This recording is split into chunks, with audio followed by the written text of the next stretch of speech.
Hello, my name is Eric Eickhoff, and I serve as the Associate Director of Alumni Relations at John Carroll University.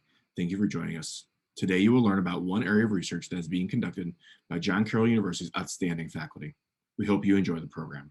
Before I introduce our presenter, I'd like to tell you a little bit more about the Grauel Faculty Fellowship, as each of these presentations are part of the research undertaken by members of our full-time tenured and tenure-track faculty who received a George E. Grauel Faculty Fellowship.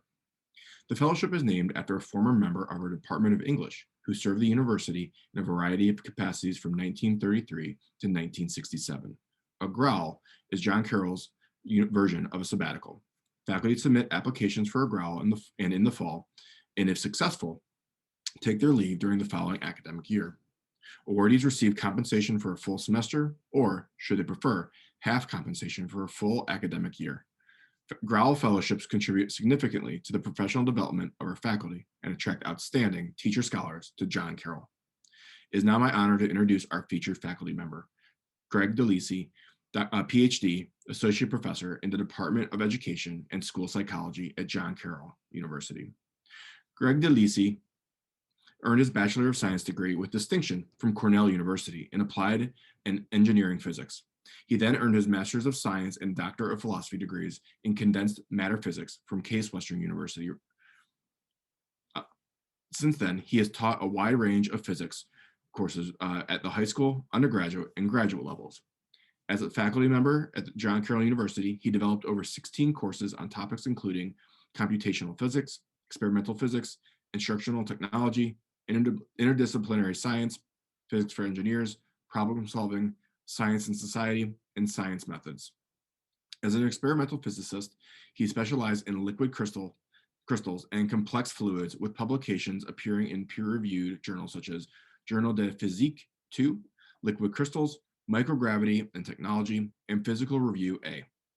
His current research focuses on using case studies as a pedagogical approach to teaching physics. In these areas, he has publications appearing in peer-reviewed journals such as the Journal of Science Teaching, the Journal of STEM Education, Innovation in Research, and the Physics Teacher. He has been the principal investigator of externally sponsored research through several grants from agencies such as the American Association of Physics Teachers, the National Aeronautics and Space Administration, and the National Science Foundation. He is chosen to be the Ohio Educator Fellow for both of NASA's Stardust and Cassini space probes, and serves as a consultant for numerous educational outreach initiatives. He's authored over 40 peer-reviewed journal articles and is an international speaker, having presented at numerous scientific and educational conferences of various professional societies. We hope you enjoy the presentation. Thank you for watching this video. I'm very excited to present to you The Lady Be Good, a case study in radio frequency direction finders. My name is Greg DiLisi, and I am in the Department of Education and School Psychology at John Carroll University. Here's a brief outline of the 4 items I'd like to discuss in this video. First, I'd like to start off with some brief introductions and opening remarks. Secondly, I'd like to present the case study which is the subject of this video, and that is the mysterious disappearance of the Lady Be Good. Third, I'd like to present some of the STEM content that I discuss in my classes, and that involves radio frequency direction finders. And then fourth, I'd like to wrap up the video by solving the mystery of the disappearance of the Lady Be Good. So without any further delay, let me make some brief introductions and opening remarks. First, I'd like to start by introducing my 3 co-authors. Allison Cheney is a graduate student at John Carroll University. She was assigned to me as a graduate assistant and has been working on this project with me for the past 2 years. Next is brother Ken Kane from Gilmore Academy. Ken teaches physics at Gilmore and also runs their after-school radio club. And last is Robert Leskovic from Raltech, a division of Genvac Aerospace in Highland Heights. I'd also like to make 2 quick acknowledgments. Richard Rarick from Cleveland State University. Rick is in Cleveland State's Department of Electrical Engineering and Computer Sciences. And I'd also like to mention that this work was made possible through the support of a John Carroll University Grauel Faculty Fellowship. Now let me make a few opening remarks. This work will be appearing in a 2021 issue of the Physics Teacher.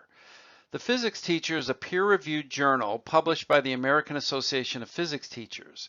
The charge of TPT is to improve the teaching of contemporary physics, applied physics, and the history of physics. This work also appears in the book Case Studies in Forensic Physics. Written by myself and Rick Rarick, this book focuses on a forensic-style re-examination of several historical events. The book was published in September 2020 through Morgan and Claypool Publishers.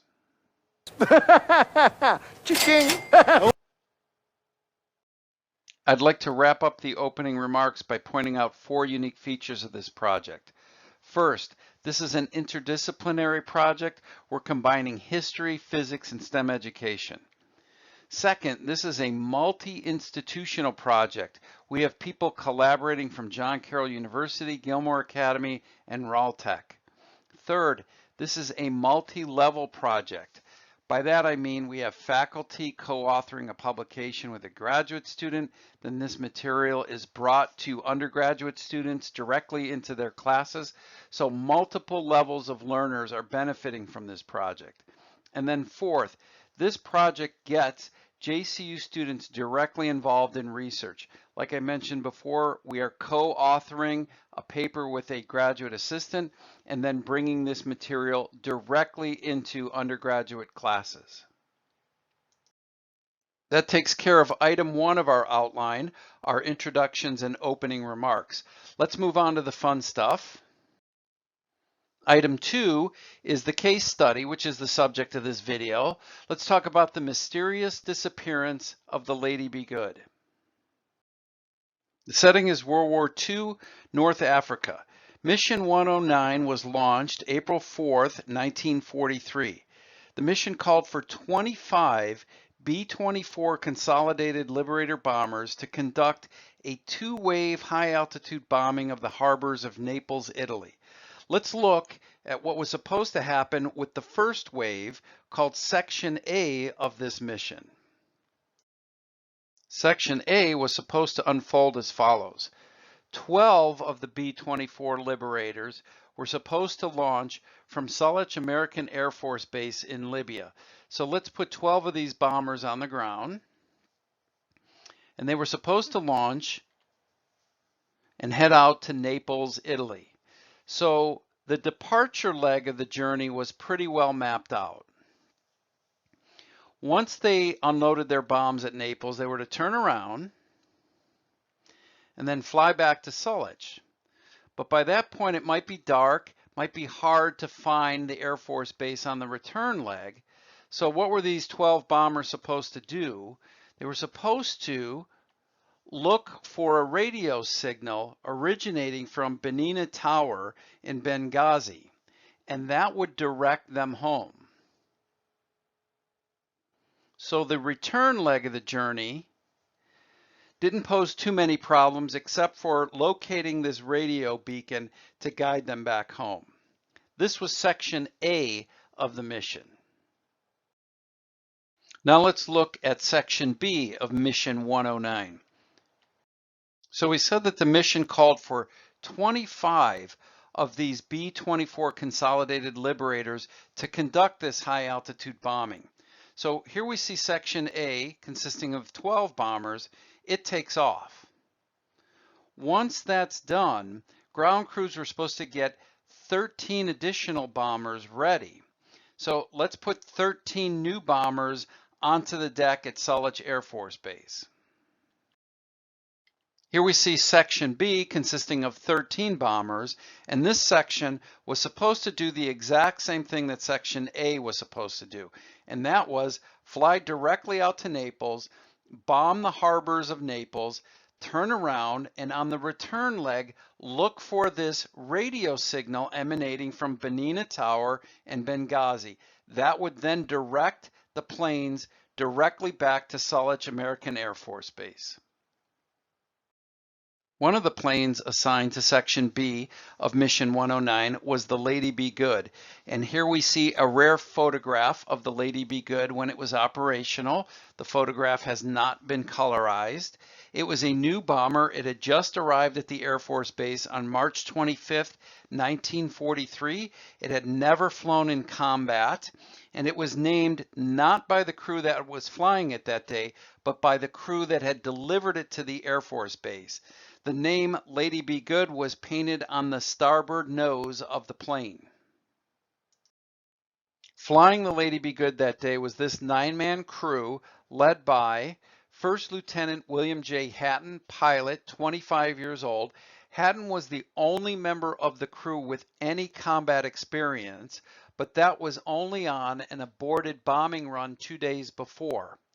The rest of the crew consisted of Second Lieutenant Robert F. Toner, co-pilot, 26 years old. Toner was the oldest member of the crew. Next was Second Lieutenant D.P. Hayes, navigator, 24 years old. D.P. was not a set of initials, but was actually his first name, just D.P. Next was Second Lieutenant John S. Waravka, bombardier, 26 years old.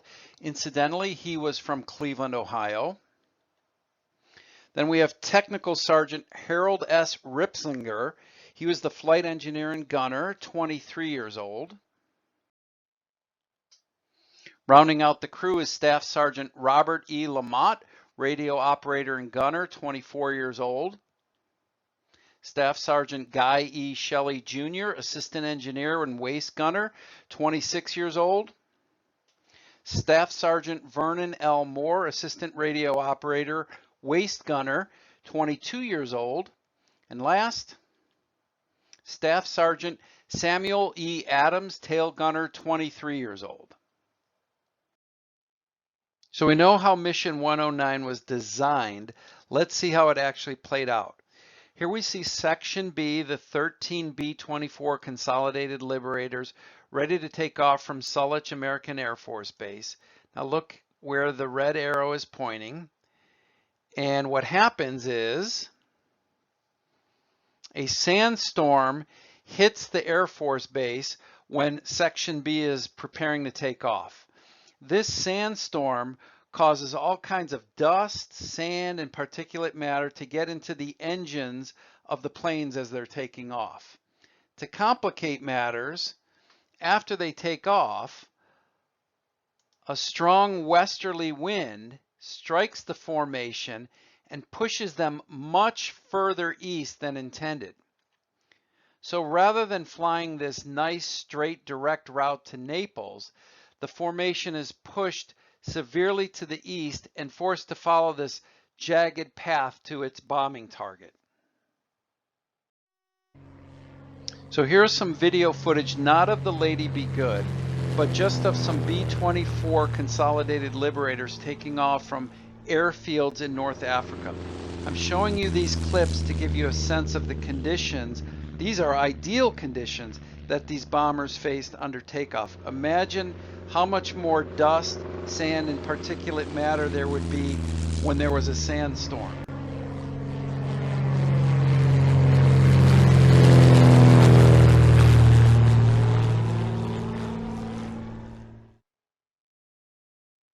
As the 13 planes of Section B are making their way out to Naples, the effects of the sandstorm are starting to manifest themselves. The dust, the sand, and the debris that have entered the engines are causing these planes to malfunction and to have to turn back. So one by one, planes in Section B have to turn back. And of the original 13, only 4 are left. Of those 4, the Lady Be Good lags far behind the other 3. The other 3 bombers managed to complete their mission. They fly out to Naples. When they arrive, it's too dark for them to see their targets, so they drop their bombs on alternate sites. But let's focus on the Lady Be Good. And let's watch this lone plane, which remember, it's lagging far behind those other three. It is dealing with a strong westerly wind, which is pushing it much further east than its intended route. By the time it arrives at Naples, it's 7:50 p.m. and it's pitch black.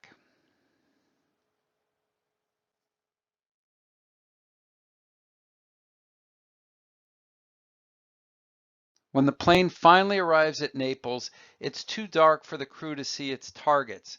So they just decide, let's unload the bombs to lighten the weight of the plane and head home. The mission has been a wash. Hatton turns the plane on a southeasterly heading and makes a crucial decision. He decides to fly back at a higher than planned altitude. He figures we have a lighter plane. If I fly at a higher altitude, I'll gain visibility and I'll pick up a tailwind. We'll get back home quicker. He's now relying on his rookie navigator to hone in on that radio frequency beacon from Benina Tower to bring them back to Sullach Air Force Base. So the Lady Be Good was returning to Sullach Air Force Base alone and in the dark. After several hours of flight, the crew was starting to get worried. They felt like they were lost. They couldn't even tell if they were over the Mediterranean or over the desert. They weren't sure if they were over water or had crossed into North Africa and were over the desert. The reason for this is because water and sand are indistinguishable at night. They were looking out of the windows of the plane and looking for visual references, but the crew couldn't find any. All they saw was pitch darkness. So at 12:12 a.m., Hatton signaled Benina Tower and asked for an inbound bearing. So Benina Tower sent out its radio frequency signal and told Hatton, you are inbound at 330. This means the plane should just follow 330 degrees inbound. It would pass over Benina Tower on a direct route to Sullach Air Force Base. Hatton acknowledged the message and signed out. But this would be the last communication received from Hatton. The massive bomber vanished without a trace.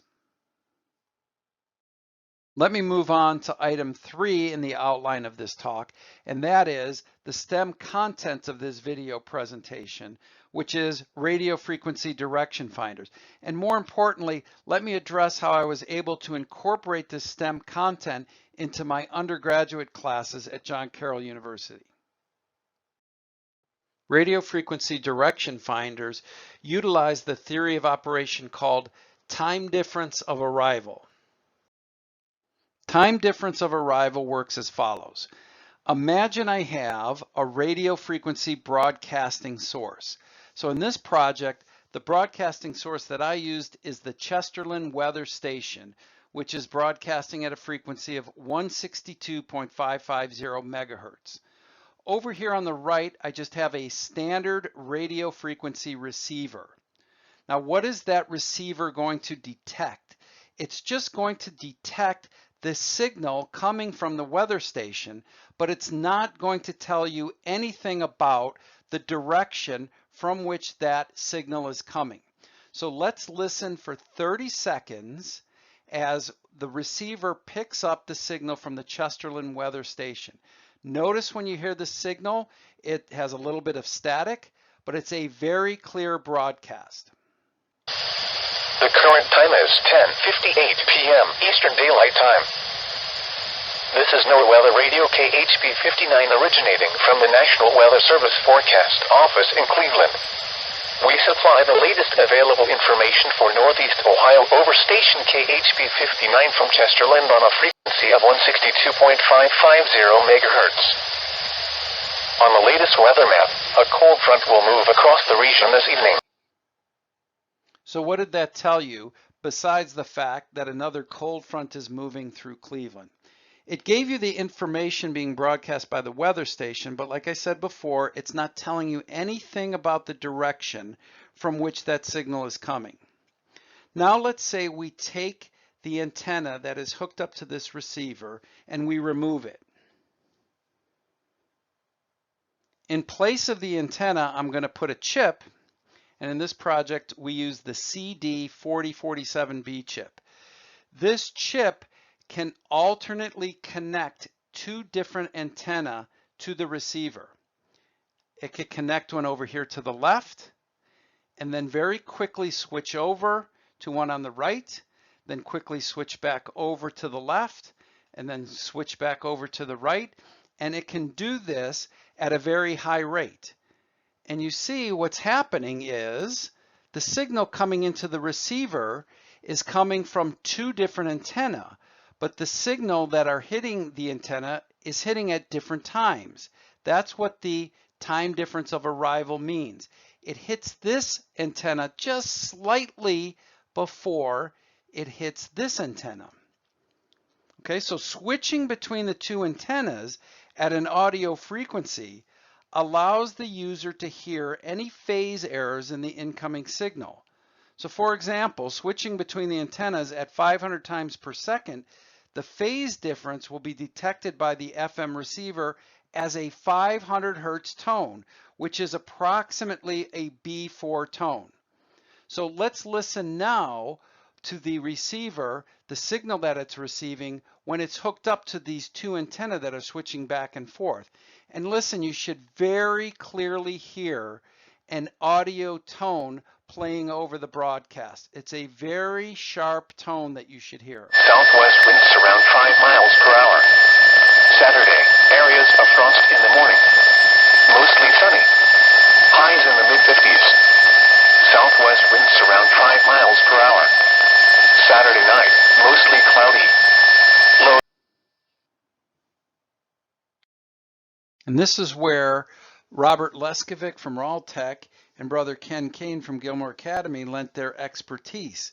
They devised a much easier, much handier radio frequency finder called the Handy Finder, which you see here. And here we see it fully assembled. You can see the device has the chip at the center, which alternately connects these two antennae by cable to the receiver. Now the advantage of the Handy Finder is in the configuration of its antennas. You can see this antenna here on the right is connected to the electronics at this point, but rather than going straight out, the antenna is bent and then reconnects to the device at this point. This point here is only for mechanical rigidity. It's not connected to the electronics. Same thing with the antenna off to the left. Then I connect back onto the device for mechanical rigidity. This makes the radio frequency finder easier to use, easier to manipulate. That's why it's called the Handy Finder. Hopefully now you have a better understanding of how time difference of arrival works. If one antenna, say antenna 2, is slightly closer to the transmission source than the other, say antenna 1, it receives the wavefront slightly earlier in time than the other. Notice the wavefront has to travel this extra distance here in order to get to antenna 1. Thus, the radio frequency signal will have a different phase at each antenna. Since the chip is switching between the two antennas, the switching action imposes phase modulation on the incoming signal. This phase modulation is detected by the receiver and is heard as an audio tone equal to the switching frequency. That's why you hear the audio tone superimposed on the signal coming from the weather station. Southwest winds around 5 miles per hour. On the other hand, if both antennas are the same distance from the transmission source, so you see in this drawing how antenna 1 and antenna 2 are equidistant to the weather station, then the antennas detect the same radio frequency phase, so the audio tone disappears and all you hear is the broadcast from the weather station. But this allows you to determine the direction to the weather station. The current time is 10:58 p.m. Eastern Daylight Time. Now I have a technique to determine the direction to a radio frequency source.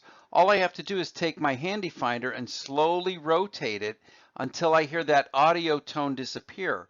Once the audio tone disappears, I know that each of these antennae must be equidistant to the weather station or the radio frequency source. So that tells me the direction to the radio frequency source. So let's give it a shot. Here is a video of me attempting to use the handy finder to find the direction to the Chesterland weather station. So perhaps the best way to demonstrate it is just with a picture, and in this case, a video. So a video is worth 1,000 words. And here you'll see all I'm doing is simply rotating the handy finder, looking for the Chesterland weather station. The moment the tone disappears, I know the direction to the weather station. At Cleveland Hopkins Airport, it was mostly sunny. The temperature was 50 degrees. There's the tone, 32, and the relative humidity 50%. and you can hear it disappearing. The wind was west at 8 miles an hour. Right there. So that's where the tone disappears. I know the direction now to the Chesterland weather station. Let me tell you now how I brought this STEM content directly to students at John Carroll University. With the help of my graduate assistant, Allison Cheney, and like I mentioned before, Allison worked with me for about 2 years on this project. In my AR-171 class, this is a class for early childhood educators, I presented the historical context of the Lady Be Good and the mysterious disappearance of the plane.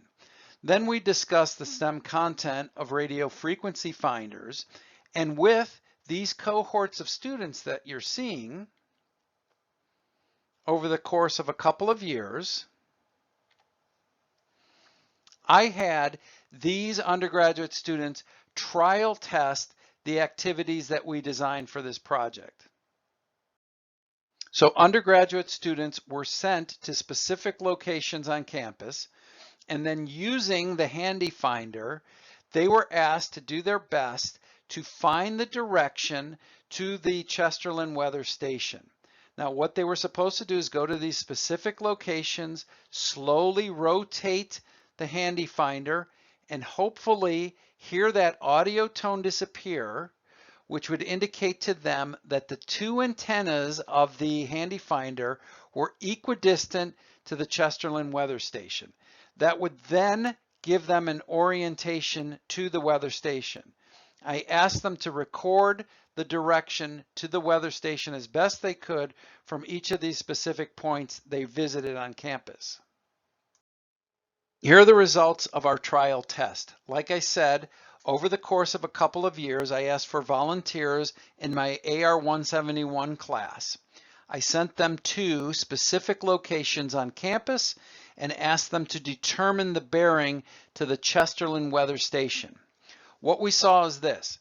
One student would go out and get the correct bearing but be backwards. Maybe student 2 would get the correct direction along the correct bearing. Student 3, correct bearing but backwards. Student 4, correct direction. Student 5, correct direction. Student 6, correct direction. All told, with the 40 students, we saw that about 75% of the students had the correct bearing and the correct direction. But about 25% of them had the correct bearing but were oriented backwards. This tells us that the handy finder works. It does determine the correct direction, but there's some ambiguity to whether you're facing the source or facing away from the source. So why is that? Why is there an ambiguity about radio frequency finders? Why do sometimes they point you in a direction towards the radio frequency source, and at other times they point you in a direction 180 degrees opposite to the radio frequency source? And the answer is simple.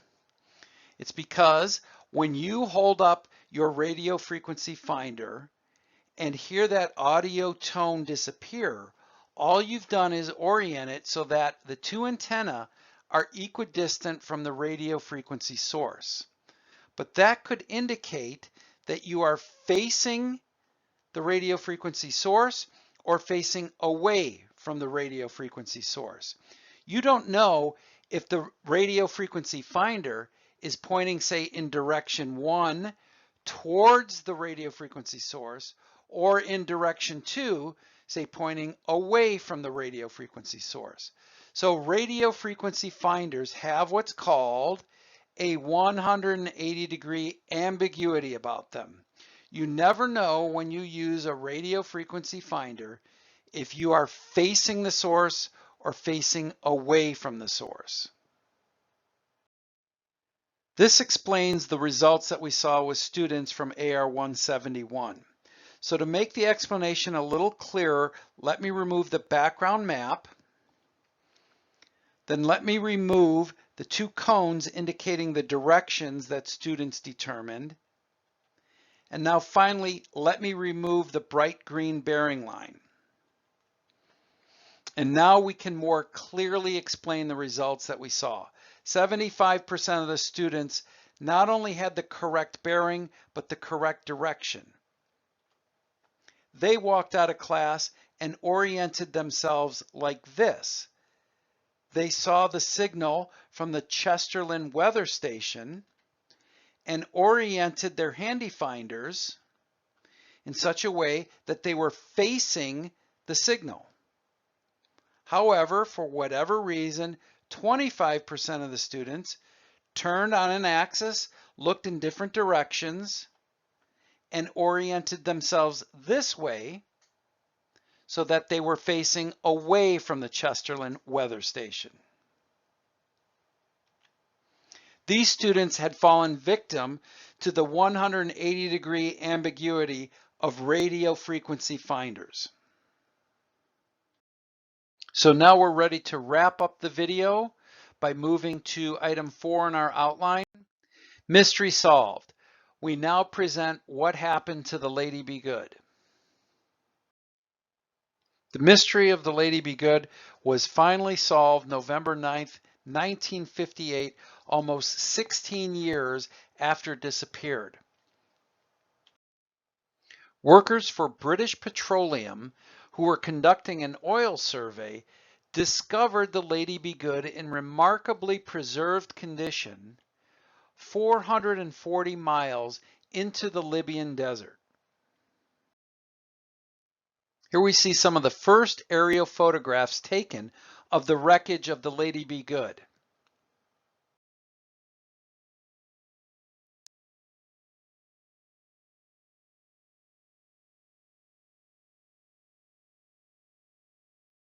Clearly, the Lady Be Good was functioning on only one engine when it crashed into the Libyan desert.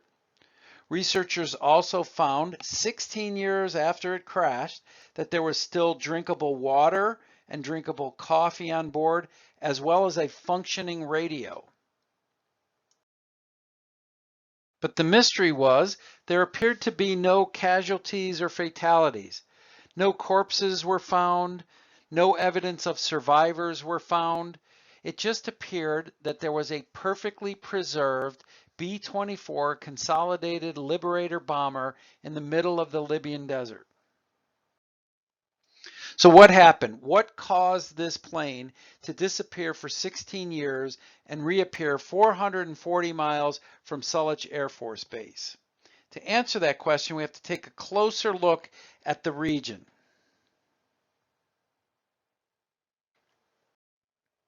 Here we see a slightly closer view of the Libyan desert. As indicated at the bottom of the screen, you could see the approximate location of the Lady Be Good. You could also see that it's been broken up into two fragments. And after 2 years of searching, researchers finally found evidence of what had happened to the crew. As indicated by this icon here, there appears to have been a rally point of survivors. At this rally point, researchers found bundles of parachutes and life jackets. So some of the crew had survived the crash of the plane. They rallied at this point and decided to discard items that they didn't find necessary to take with them as they tried to walk out of the Libyan desert. About 80 miles northwest of the wreckage were found the bodies of Hatton and Toner, and the discovery of Toner's body was important because he carried with him a diary indicating what had happened on the flight and indicating what had happened over the 8 days as the crew tried to walk out of the Libyan desert. Also at this point were found the bodies of Hayes, Lamott, and Adams. They were discovered February 11th, 1960. About 30 miles northwest of this point, the body of Shelley was found on May 12, 1960. Then another 30 miles northwest of Shelley, the body of Ripslinger was discovered. The discovery of his body was also very important because he carried with him a diary detailing his account of the events that led to the disappearance of the plane. The last body discovered was that of Waravka on August 15, 1960. The body of Vernon Moore has never been found. Piecing together the evidence found at the wreckage as well as the accounts in the diary, we now know what happened to the Lady Be Good. The plane was following the correct bearing, but in the wrong direction. Rather than flying towards Benina Tower, it was flying away from Benina Tower. So it was flying on the correct bearing, but it was flying deeper and deeper into the Libyan desert. At some point, being low on fuel, Hatton decided to order his crew to bail out. The first person to bail out was Waravka. Now his parachute did not open, so he died on impact. When his body was discovered, it was tangled up in parachute lines, and it's obvious his parachute never deployed. The remaining crew parachuted safely out of the Lady Be Good, and they met at that rally point. Now, even though Waravka's body was just about 4/10 of a mile northeast of the rally point, they were never able to find him. So after searching for him in vain, they decided to attempt to walk out of the Libyan desert. They thought they were just a few miles past the Air Force base and would be able to easily make it back to their base. While they walked, the plane continued for 16 miles in a southwesterly direction and eventually crashed. And the crew started walking. Over the course of 8 days, they walked 81 miles northwest. That's where Hatton, Toner, along with his diary, Hayes, Lamott, and Adams finally succumbed to exhaustion. They were discovered February 11th, 1960. Shelley, Moore, and Ripslinger managed to continue on. After 28 miles, Shelley gave in to exhaustion. His body was discovered May 12, 1960. And then an amazing 27 miles more is where Ripslinger, along with his diary, were located. We know Moore had survived the crash of the plane. He had parachuted safely, and he had joined Shelley and Ripslinger as they tried to move on past Hatton, Toner, Hayes, Lamott, and Adams. That much was recorded in the diary, although his body has never been found. And here we see the location of the 5 bodies: Hatton, Toner, Hayes, Lamott, and Adams.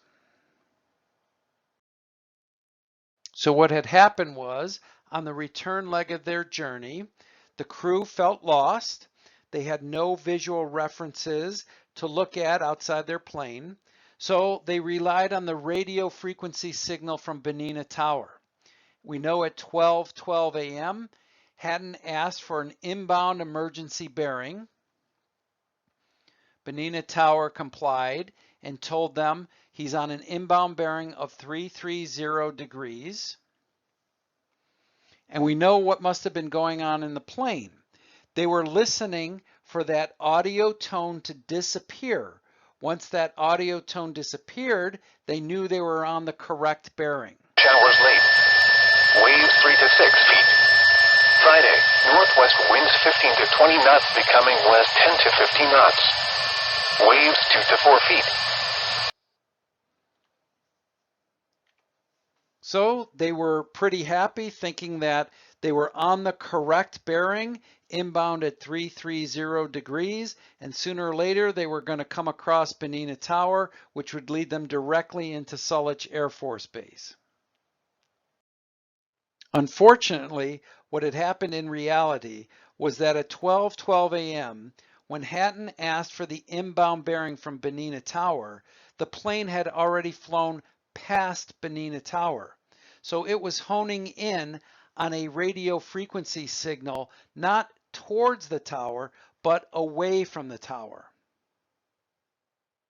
So rather than flying on an inbound direction of 330 degrees, it was actually flying on an outbound direction of 150 degrees. The plane continued to just fly deeper and deeper into the Libyan desert until it ran out of fuel. The crew of the Lady Be Good had made the same mistake that 25% of our students made in AR-171. Rather than following the signal towards the radio frequency source, they were facing away from the radio frequency source. So this wraps up my presentation on the Lady Be Good, a case study in radio frequency direction finders.